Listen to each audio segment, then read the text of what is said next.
ini yang bergabung untuk berdiskusi relawan-relawan muda Odesa Indonesia. Nah, biasanya itu kita mengadakan, ibu juga mungkin udah tahu ya, yang sekolah Samian dan lain sebagainya. Terus baru kemarin 2024 Odesa sendiri mengusungkan adanya relawan sekolah tani seperti itu. Jadi kalau yang sekolah tani ini lebih fokus pada penjurnalistikan. Dan lebih sering terjun ke masyarakat. Kalau yang sekolah tani memang nggak terjun ke masyarakat? Terjunnya di bidang pendidikan. Jadi mengajar anak-anak petani. Kalau yang sekolah tani ini terjun ke masyarakatnya lebih ke arah ekologi, terus pada pertaniannya juga. Jadi kita tahu gimana sih cara bertani yang benar, terus lebih banyak interaksinya itu sama para petani. Kalau yang sekolah Samin lebih banyak berinteraksinya itu dengan para anak-anak petani. Bu Vivian dulu sering kesini, udah mendokumentasikan Mang Toha itu. Nah, itu evolusinya kan sudah kelihatan kan perubahannya, bulunya berkurang atau tambah, itu ada di dokumentasinya. Ya Bu Vivian, nanti kita sudah merencanakan lama maupun dokumentasinya. Karena dokumentasi itu sifatnya panjang, bukan pendek. Panjang itu bukan filmnya saja yang panjang, tapi juga prosesnya, karena harus diamati proses-proses perubahan gradualnya. Karena ada baiknya juga kalau dulu misal Mang Toha nanam pohon yang sudah ditanam tapi kan sekarang belum berbuah, nanti sampai pas berbuah itu benar-benar mewujud dan bukan rekayasa nanam terus berbuah kayak di film gini gitu, enggak, tapi benar-benar nanti real ya yang kita tanam. Misal 200.000 pohon yang di Mekar Manik khusus itu ada ya, nanti coba kita sidai semua, kita dokumentasikan, terus perubahan-perubahannya yang di masyarakat. Nah, itu dokumenter itu sifatnya kurang lebih membidik semua aspek perubahan-perubahan yang dilakukan Odesa terkait dengan masyarakat, ya termasuk pendidikannya, yang menerima beasiswa kan butuh panjang ya, waktunya nggak instan. Ya itu rencana kita. Nah yang kedua, jalan dengan itu kan, kalau jurnalistik itu yang kita gunakan di Odesa kan juga bukan kegiatan Odesa terus dijurnalistikan, terus diproduksi jadi berita, disebar-sebarkan, kan nggak begitu. Kita sendiri adalah semua wartawan, karena Odesa itu ada karena wartawan. Odesa berdiri kuat itu karena kemampuan kita dimulai dari menulis. Karena Bapak wartawan. Tapi tidak hartawan. Nah, jadi potensi yang ada dari kita itu harus dioptimalkan. Nah, sekarang kan mau kita tingkatkan nih dari kemampuan sekedar menulis. Kalau menulis itu agak panjang sih, capek juga ya, lama bisa jadi nulis itu. Mungkin ya umur 30 baru agak matang, baru layak dikonsumsi tulisanmu itu. Tapi ya tergantung orangnya, kalau nggak belajar sama aja, sampai tua pun jelek. Nanti umur 40 tahun baru jam terbangnya tinggi gitu. Nah seiring sejalan saya tuh nyadari gini loh, kalau kamu nggak punya kemampuan skill jurnalistik, harus pintar berbicara, harus pintar menulis, dan harus pintar skill fotografi, videografi.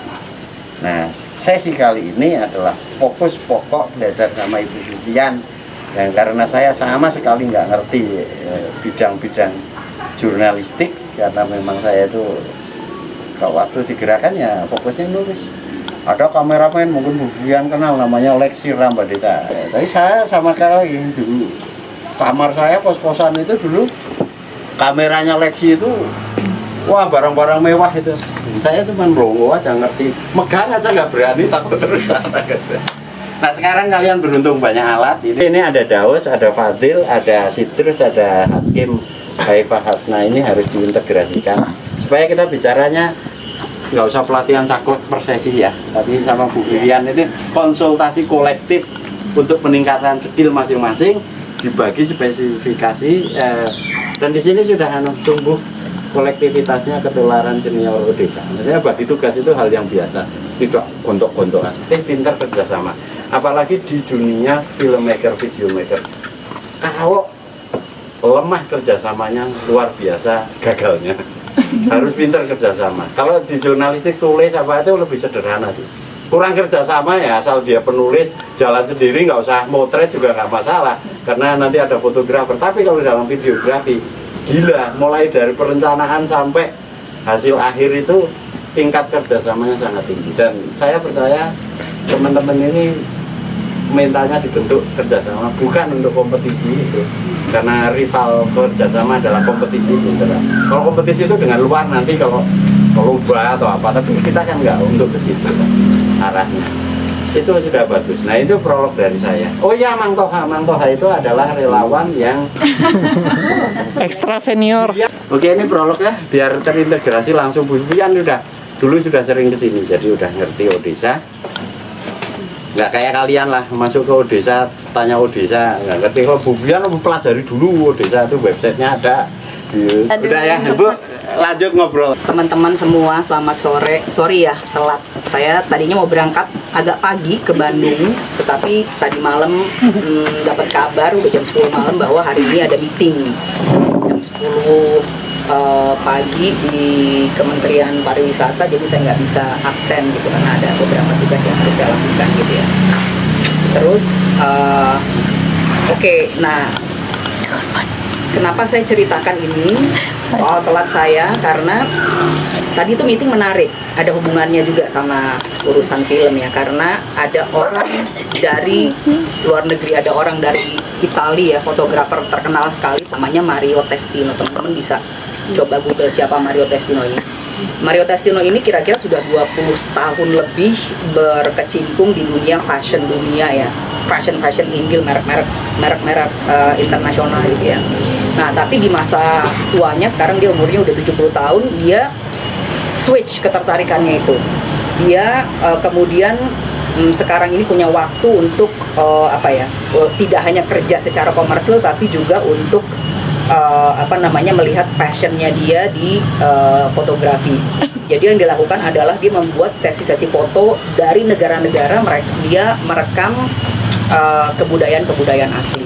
Nah saat ini dia melirik Indonesia. Nah untuk itulah meeting saya tadi pagi sama timnya dia, untuk ngasih tahu Indonesia itu ada apa saja, karena mereka mau tahu di Indonesia apa aja yang menarik dan gimana cara sampai di sini, sulit atau enggak daerahnya, ada suku apa saja, ada kebudayaan apa saja gitu. Nah itu teman-teman secara singkat adalah harta kekayaan kita semua gitu. Jadi kalau dihitung satu kehidupan, satu lifetime, Indonesia tuh nggak selesai kamu jelajahin, percaya sama saya. Nggak akan selesai kita jelajahin, tidak akan selesai kita kenalin gitu ya. Kalau cuman baca dari buku sebagian, dari Sabang sampai Merauke, pulau-pulau besar gitu ya, itu mungkin masih bisa. Tapi mau baca juga kalau misalnya 17.000 pulau yang kita punya gitu ya, itu nggak akan kesampaian gitu. Dan detail di setiap daerah juga ya, tidak ada tempat yang nggak menarik dan nggak ada tempat yang nggak punya cerita sebenarnya ya. Begitu juga dengan tempat kita di Cimenyan ini, dengan Odesa. Saya balik ke prolognya Pak Fadil tadi ya. Pertama kali saya baca tentang Odesa mungkin sekitar 5 atau 6 tahun yang lalu, udah agak lama gitu ya. Saya tertarik sekali dengan apa yang dikerjakan nih. 5 atau 6 tahun yang lalu saya mulai melihat sepak terjang Odesa yang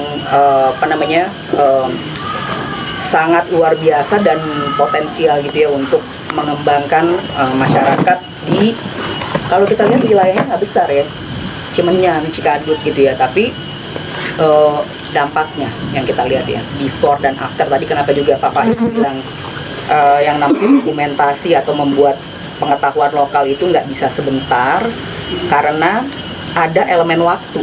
Jadi kita perlu waktu, nggak bisa di skip waktu itu ya, untuk melihat before dan after gitu ya, dampak setelah ada aksi-aksi yang teman-teman lakukan, setelah ada aksi-aksi yang dilakukan oleh Odesa, dampaknya nanti kelihatan gitu ya. Nah dari dampak itu juga nanti bisa berkembang, tapi bisa balik lagi, ada lagi yang harus dikembangkan. Jadi semuanya tuh siklus yang memang memerlukan waktu gitu. Nah kedatangan saya hari ini tuh sebenarnya saya berhutang lama sekali dengan Odesa, dengan teman-teman di sini, karena dulu sempat merencanakan dengan Pak Faiz dan teman-teman di Odesa untuk melakukan hal seperti ini gitu ya, ngobrol-ngobrol tentang bagaimana sih memproduksi sebuah video gitu ya, yang bentuknya adalah pengetahuan lokal. Jadi kita mau bikin nih arsip tentang Odesa dan masyarakat Cimenyan di sini ya. Nah, teman-teman kan yang akan jadi tuan rumah nih di sini. Kalau cuman berkegiatan dan tidak ada dokumentasi itu sayang sekali gitu. Saya adalah seorang advokat atau seorang apa ya namanya